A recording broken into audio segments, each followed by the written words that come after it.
Сәлем достар, біз сіздермен ұлттық бірыңғай тестке арналған есептердің шығару жолдарын қарастырудамыз.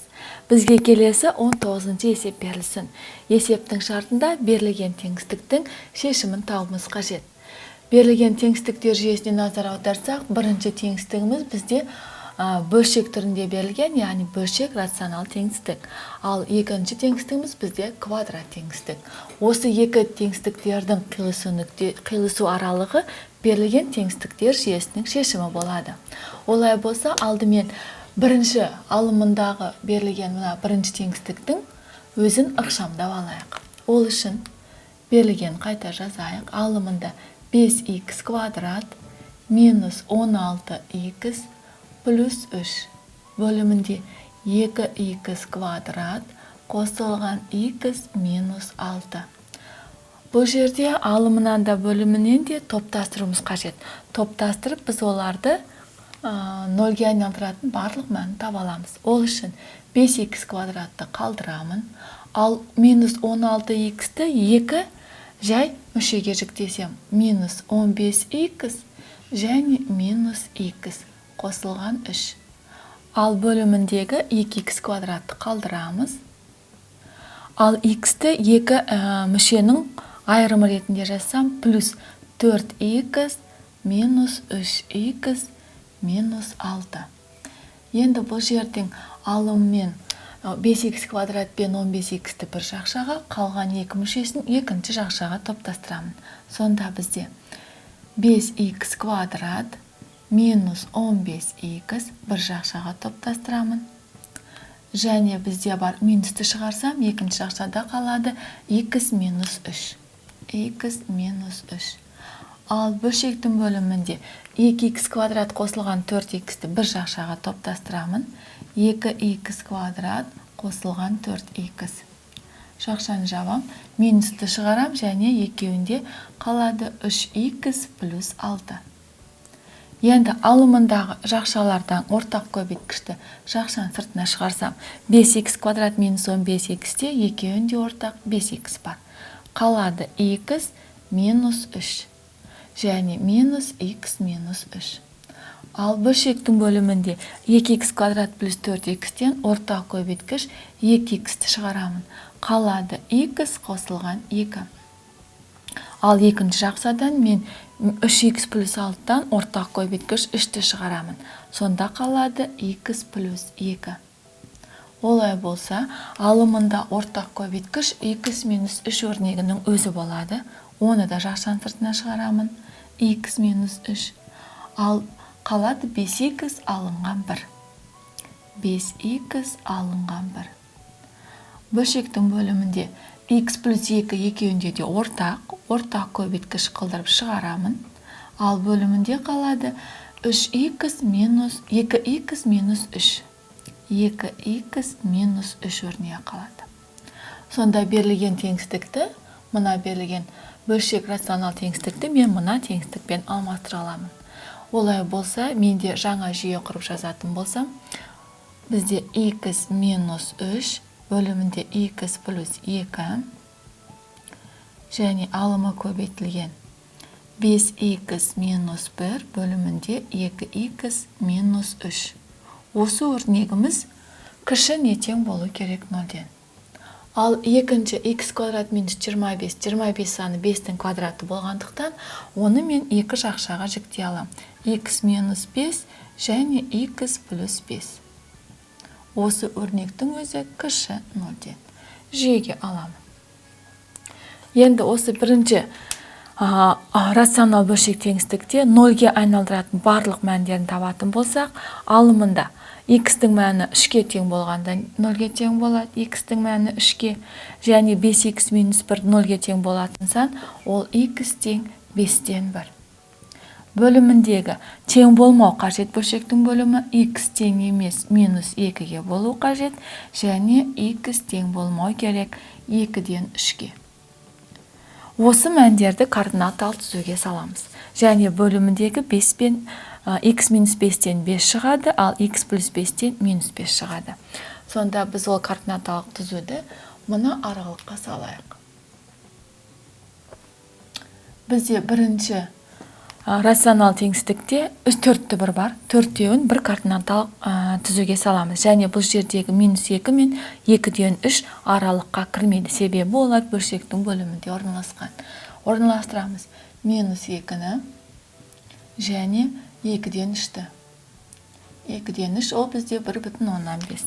Және бізде бар 3 пен 5-тен 1. 5-тен 1, 1,5-тен кіші, ол аралыққа кіреді 5-тен 1.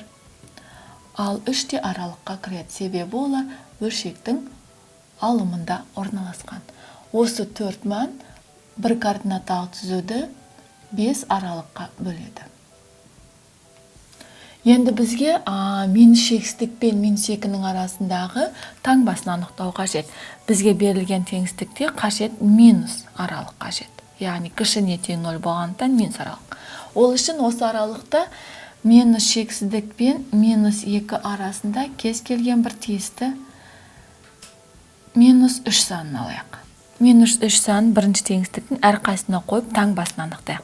-3-ті қойсақ бірінші жақшада минус.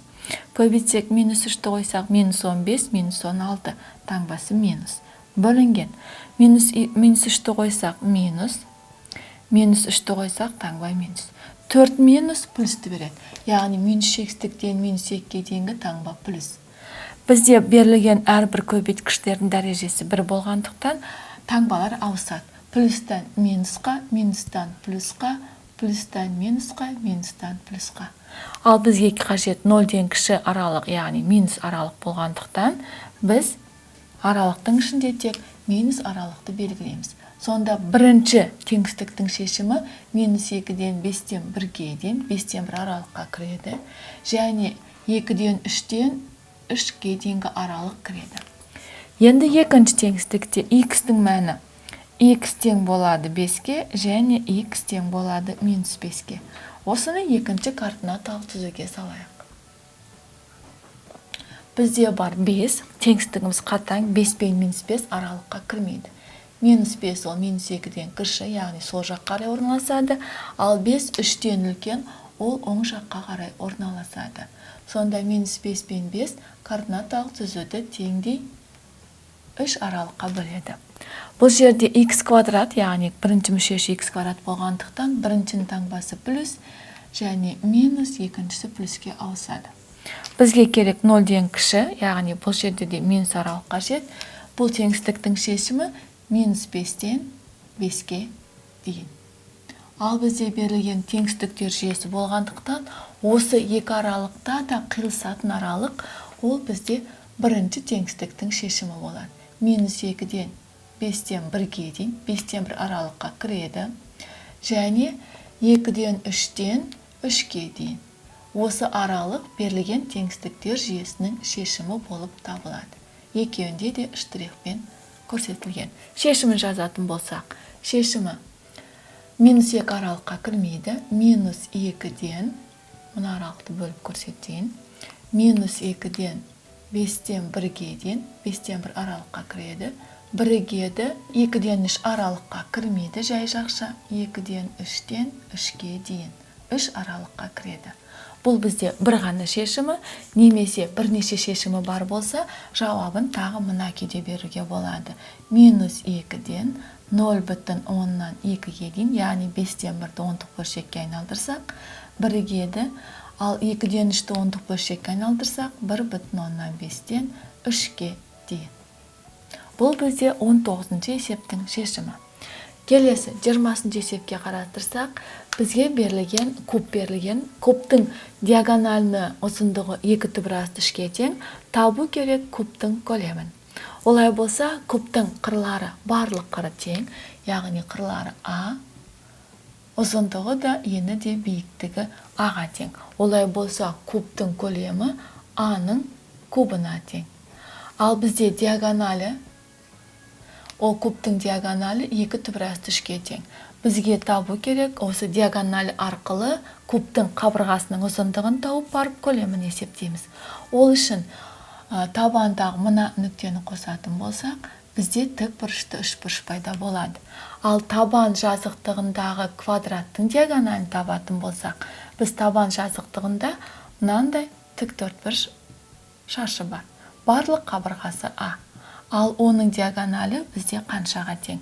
Бұл жерде Пифагор теоремасы бойынша оның ұзындығы С деп белгілесем, С квадрат тең болады, А квадрат қосылған А квадрат. Яғни қабырғалар тең. Табандағы С квадрат тең 2А квадратқа тең. Сонда С-ны табатын болсақ, ол А түбірасты 2-ге тең. Сонда табан жазықтығындағы диагональ ол А түбірасты 2-ге тең. Ал биіктігі бізде А-ға тең, олай болса диагоналі бойынша Д тең, биіктігі Д квадрат тең, Пифагор теоремасы бойынша А квадрат қосылған табанда диагональ ол бізде С квадрат. Яғни табанда диагональды С деп белгілейік. Ордына С-нің ордына А түбірасты 2-ні квадраттап қойсақ, диагональдың квадраты тең А квадрат қосылған А түбірасты 2-ның квадраты 2А-ның квадратына тең. Сонда диагональдың квадраты тең болады 3А-ның квадратына. Сонда диагональ тең болады. Біз түбірасынан плюс-минус 2 сан шығатықтан біз теріс санды қарастырмаймыз. Өйткені диагональдың ұзындығы теріс сан бола алмайды. Ал түбірасты 3А квадраттан А шығады, ал 3 түбірасында қалып қалады. Сонда диагональ мен кубтың қабырғасының арасындағы байланыс, сонда диагоналі тең А түбірасты 3-ке тең. Ал бізде диагональдың өзінің мәні 2 түбірасты 3-ке тең.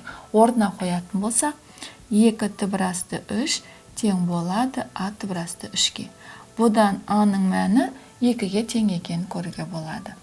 Яғни берілген кубтың қабырғасының ұзындығы 2 см.